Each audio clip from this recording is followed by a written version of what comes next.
چین کے قومی محکمہ برائے حقوق املاء کے دانش کے نائب سربراہ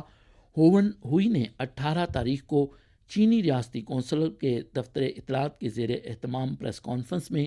بتایا کہ رواں سال جون کے اختتام تک چین میں مؤثر ایجادات کے پیٹنٹ کی تعداد 4.568 ملین تک پہنچ گئی، جو سال بہ سال 16.9% زائد ہے۔ 2023 کی پہلی شش ماہی میں مجموعی طور پر 4,33,000 ایجادات کے پیٹنٹ، 11,04,000 یوٹیلیٹی ماڈل پیٹنٹ اور 3,44,000 ڈیزائن پیٹنٹ کی منظوری دی گئی۔ 35,000 PCT بین الاقوامی پیٹنٹ درخواستیں موصول ہوئیں اور 33,000 پیٹنٹ کی دوبارہ جانچ پڑتال کا فیصلہ کیا گیا۔ ہیگ سسٹم کے زیر اہتمام چینی درخواست دہندگان کی جانب سے مجموعی طور پر 957 بین الاقوامی ڈیزائن کی درخواستیں دائر